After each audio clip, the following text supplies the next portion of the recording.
What's up, Taiwan? Good evening. I'm Erika Liu with 10 minutes of news from here in Taiwan and around the world. The chair of Taiwan's main opposition party, the Kuomintang, or the KMT, has met with a top security official in Washington. Chair Erika Liu met with the U.S. National Security Council's senior China advisor, Laura Rossenberger, on Tuesday, local time. They discussed Taiwan's security and national defense, including the country's military service and reserves. The KMT chair later met with members of the U.S. House of Representatives from both parties. He called for more weapons that Taiwan can use while it is reforming its military. Right now, the United States is the biggest supplier of weapons to Taiwan. During his meetings, Liu spoke about the likelihood of conflict between China and Taiwan. He says many experts believe that could happen in the next 5 to 10 years. One of the main reasons the KMT chair is visiting the U.S. is that the party is opening a new representative office in Washington. To learn more about the trip, TaiwanPlus reporter Bing Wang spoke to political science professor Albert Chu. He began by asking if the move suggests the KMT is leaning more toward the U.S. than it is to China. KMT might be pro-U.S. in some way. For example, many of its leaders earned advanced degrees from the United States, or some of their family members even have U.S. citizenship. But other than that, I really don't see the KMT is a pro-U.S. at a satisfactory level. As I observed from my own research, many KMT supporters do not agree that Taiwan and the U.S. should get closer to accomplishing common goals, compared with they think Taiwan and China should get closer. I think one primary reason why KMT became a party deeply suspicious of U.S. Taiwan policy is twofold. Number one, too many KMT members who are business persons making money in China. The other one is that some supporters are empathetic with China because of their national identity.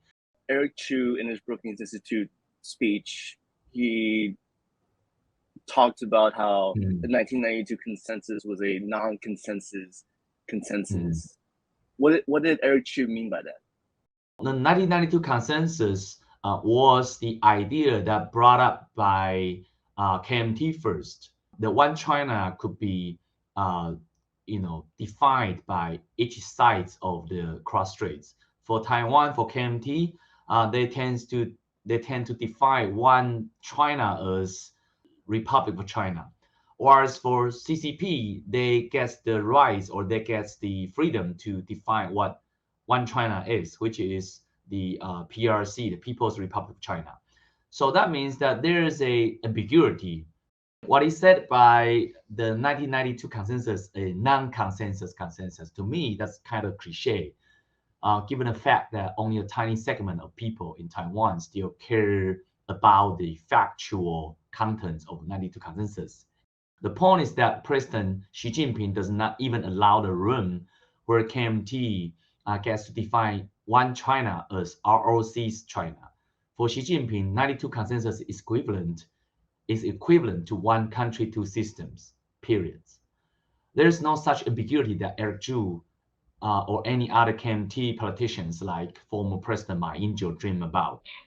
So you said that the KMT's popularity is falling and their approval ratings are falling.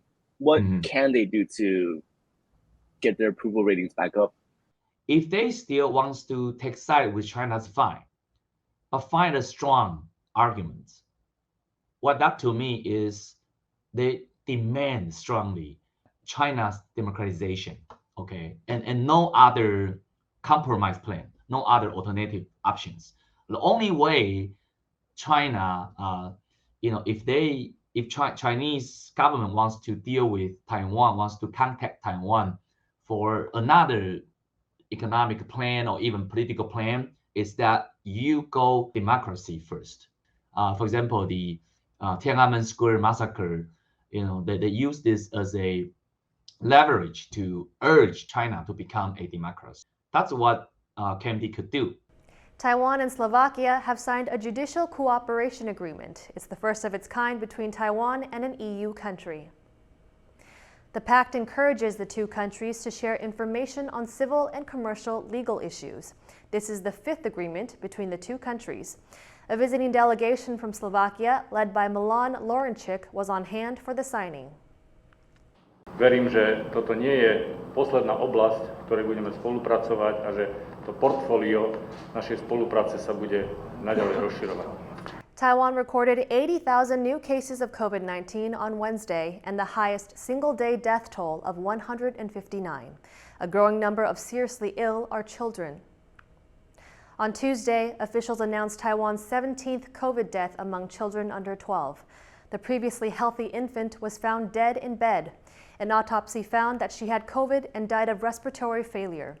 Around 60% of children aged 5 to 11 in Taiwan have gotten their first COVID jab, but the government hasn't approved any vaccine for children under 5, leaving this age group vulnerable. Experts say Taiwan's current COVID wave is set to tail off in the coming weeks, but new daily cases will continue to hover in the thousands.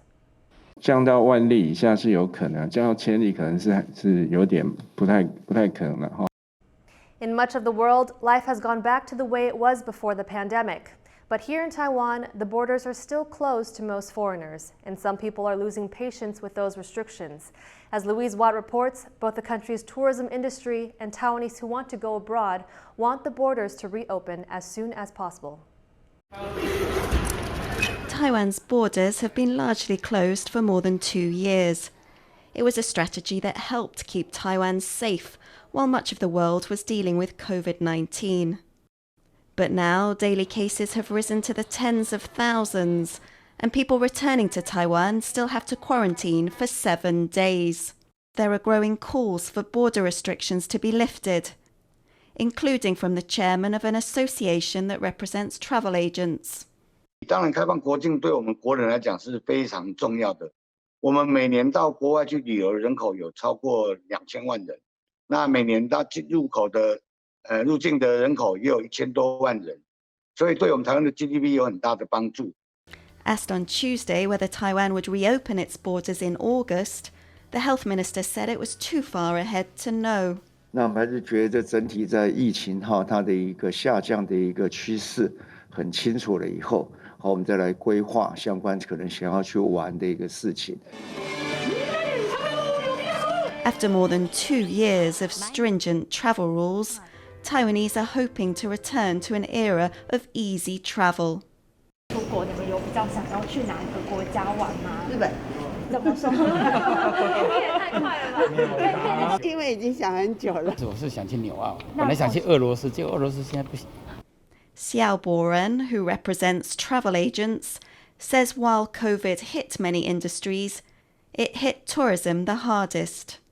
如果觉得要与病毒共存，应该要尽快的适度的开放，让我们可以恢复到正常的生活，免得我们这2年多很多的观光产业，包括旅馆、旅行社，包括一些观光事业，都已经是没有收入的状况之下，没有办法再撑下去了。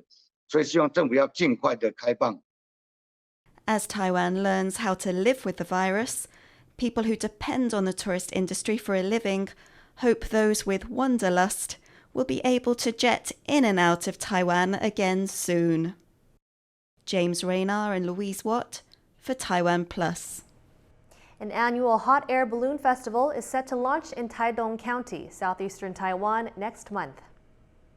Last year, the International Balloon Festival went local due to the pandemic. Only Taidong residents were allowed to attend. That's changed this year, but visitors will need to be triple jabbed in order to go up in a balloon. Local hotel operators say there's been an uptick in bookings for this year's event. Organizers have invited over 20 hot air balloons from abroad to participate this year. As for the balloons' designs, the county government is keeping them under wraps. Thank you for watching What's Up Taiwan. Remember to download the TaiwanPlus app for more stories from Taiwan and around the world. Finally today, we leave you with images of a rare Stradivarius violin. This 3-century-old instrument, made by a renowned Italian craftsman, could fetch up to $11 million US at auction next month. I'm Erika Liu. Take care and see you next time.